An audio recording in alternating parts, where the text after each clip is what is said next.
This is USVI News, your Virgin Islands connection. Hi, everyone. Thanks so much for joining us for USVI News. I'm Emily Matson. We have lots of local news to bring you today, but we begin first with continuing coverage of Virgin Islands Governor Albert Bryan Jr.'s announcement this week that he will seek a second term. Governor Bryan and Lieutenant Governor Tregenza Roach officially launched their re-election campaign on Tuesday.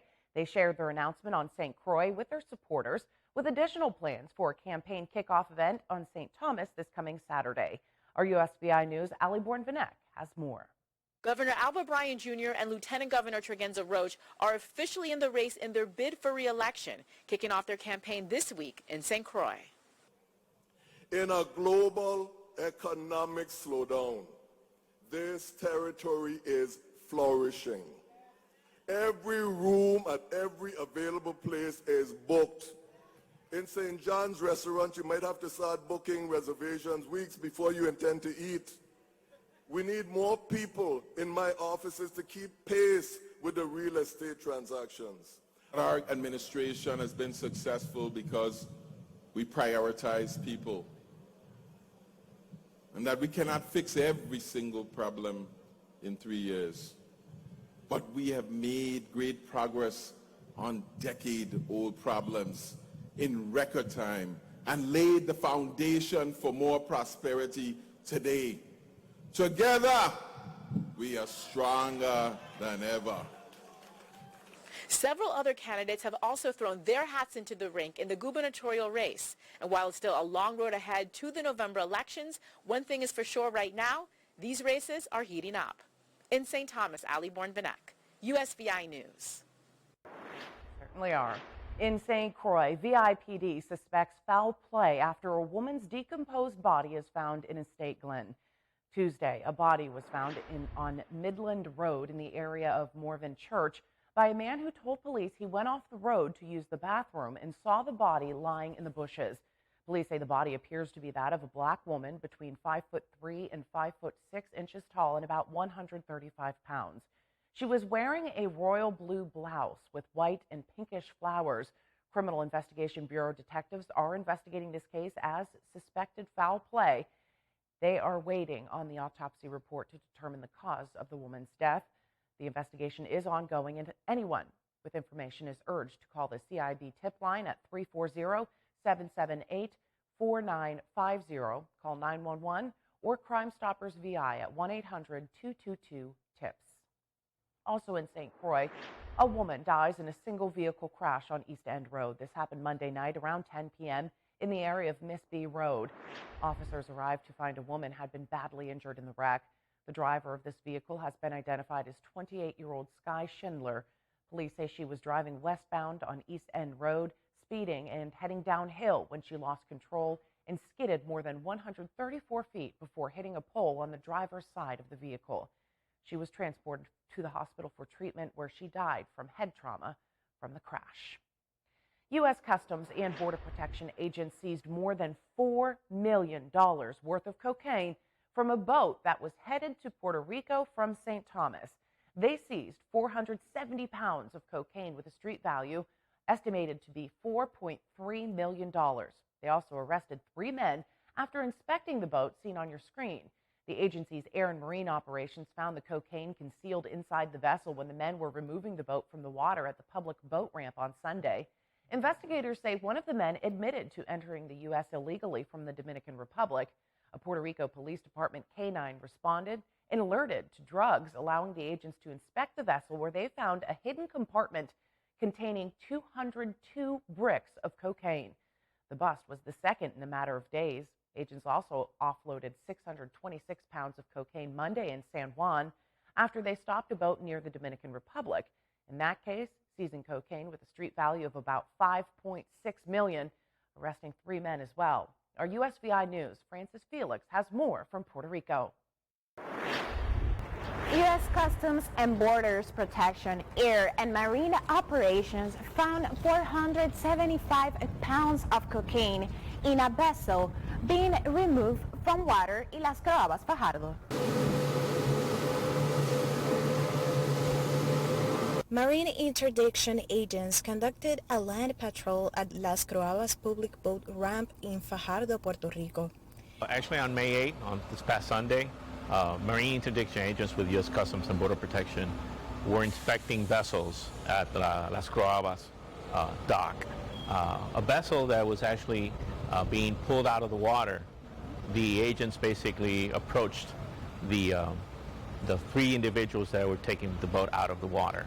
Out of the interviews with the individuals in the boat, one of the individuals admitted to be illegally in the United States.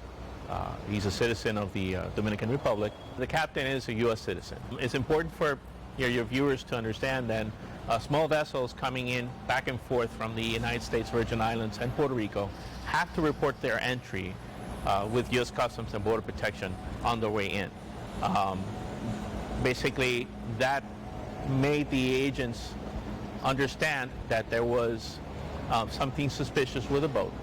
That's why we requested from the Puerto Rico Police Department a canine unit, and the canine was able to detect a smell that they're actually used to detect.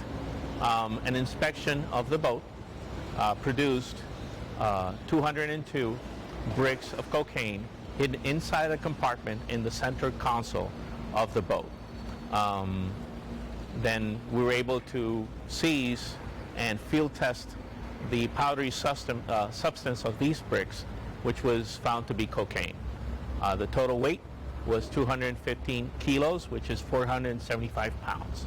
The estimated value in the market is about $4.3 million. What is the process now with those? Well, they're actually the controlled substance, and the three individuals were transferred to the custody of Homeland Security Investigations for prosecution and investigation. Actually, the eastern part of the Puerto Rico, we regularly see incidents like this.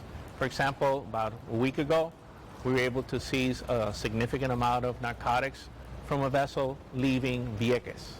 And in the past, we've been able to seize narcotics in different instances around the Fajardo and Humacao area. Air Marine operations have approximately 1,800 federal agents and mission support personnel, 240 aircraft, and 300 marine vessels operating in the United States, Puerto Rico, and the U.S. Virgin Islands, within the nation conducting missions in the air and maritime environments. Reporting from Puerto Rico, Frances Felix. A major bust by Air Marine Division in the Caribbean for the U.S. Border Patrol from St. Thomas to Puerto Rico. We continue to see a spike in COVID-19 cases after thousands of people celebrate Carnival in St. Thomas a couple of weeks ago. Cases are up throughout the territory, jumping on St. Thomas and St. Croix particularly, and remaining steady on St. John. According to the latest numbers from the VI Department of Health, there are 1,246 cases territory-wide, with 277 right now on St. Croix, 953 on St. Thomas, and 16 currently on St. John. It is Hospital Week nationally, and of course here in the territory as well. And on St. Thomas, the Schneider Regional Medical Center celebrated their team on Wednesday with lots of festivities. There was music, clapping, many cheers as the hospital recognized employees for their years of service, which included an employee recognition ceremony. These recognitions were for Employees of the Year nominees, nursing staff acknowledgments, anniversary awards, and retirees from 2021 and 2022. All very deserving because, of course, it has been an extremely stressful time for healthcare workers during this pandemic. Through this global pandemic, the commitment of our staff to our community and to taking care of those who need it has been remarkable. I appreciate each and every one of you, and I thank you for your service. Each department at SRMC is different, and each of us contributes differently, but it takes us all working together to make our hospital work. This week is an opportunity for us to reflect on the positive.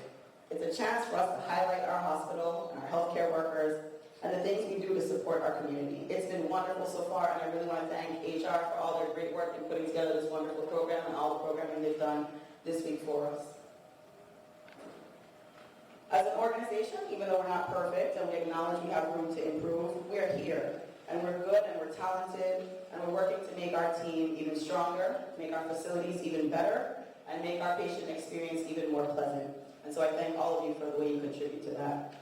For everyone on our team, I honor you and the work you do every day. Let's keep building on the momentum and the energy that we feel this week, and let's keep our passion and focus on doing the right thing and doing right by our patients, even through the challenges. We are healthcare. God bless you all. Very nice event at the Schneider Regional Medical Center on Wednesday.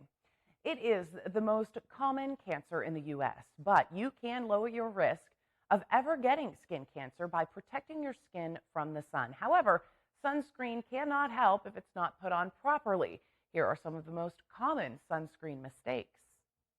As the hot Caribbean sun shines down, don't get burned by a lack of sun protection. If you use sunscreen on a daily basis, an SPF of just 15, you can actually decrease your risk of squamous cell carcinoma, a type of skin cancer, by almost 40%.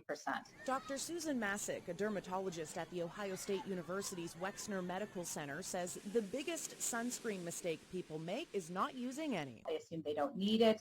They assume that they're just going to be outside for a short period of time. Masick says sunscreen should be a daily routine. Whether it's sunny or cloudy, use a wide, broad-spectrum UVA and UVB protective sunscreen of at least 25 to 30 SPF for everyday use, or at least 50 SPF when outdoors for a long time. You have to apply about a half hour before you head out the doors. You want to reapply every 2 to 3 hours because after some period of time, it's not as protective as it once was when you first applied it.